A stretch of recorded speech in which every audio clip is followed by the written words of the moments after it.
पढ़ने वाले हैं, बिल्कुल जीरो से पढ़ेंगे, स्टार्टिंग से पढ़ेंगे। परसेंटेज, पर माने प्रति, असेंट माने सैकड़ा, यानी प्रति सैकड़ा, पर 100।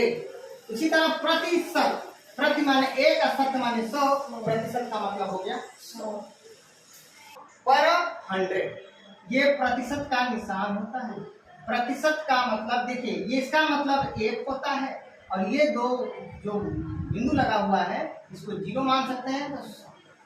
और दूसरी भाषा में अगर कहें तो इस प्रतिशत का मतलब होता है, क्या होता है? ठीक, प्रतिशत का मतलब क्या होता है? मैं आपको बताऊं, जैसे लिख दिया जाए 5%, 10%, 15%, 20%, 25%, 30%, 35%।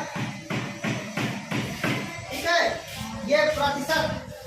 और मैंने प्रतिशत का मतलब बताया है, क्या होता है? भिन्न।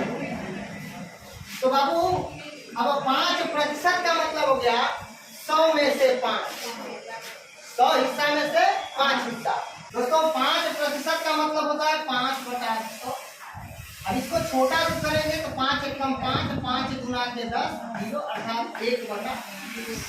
10% का मतलब 10/100।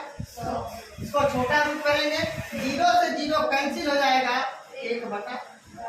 15% का मतलब होगा 15/100। अब इसको छोटा रूप करना है तो ऐसा नंबर पता करेंगे जो अंश और हर दोनों कट जाए। तो ये 5 3 15, 5 गुना के 10, 0 3/20। 20% का मतलब 20/, 20 से कम 20, 20 बचे 1/। 25% का मतलब 25/100, 25 से कम 25, 25 चौके 100, 1/। 30% का मतलब 30/100, 0 से 0 कैंसिल होगा, 3/10।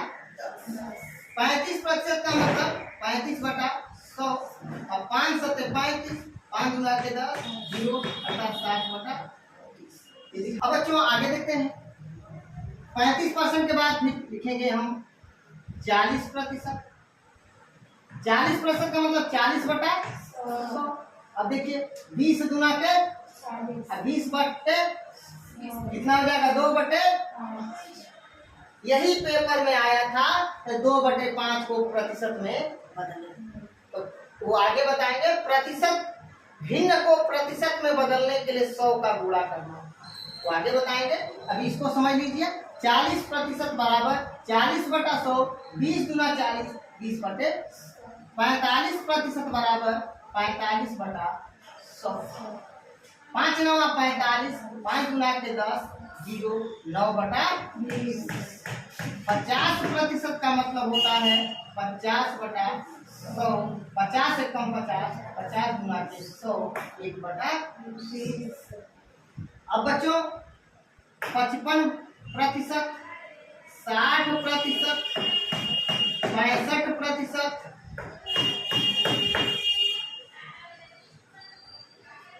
70%, 75%, 80%, 85%, 90%, 95% और 100%। इन सभी प्रश्नों का उत्तर आप लोग मुझे कमेंट बॉक्स में दीजिएगा। तब तक के लिए हम आगे बढ़ते हैं।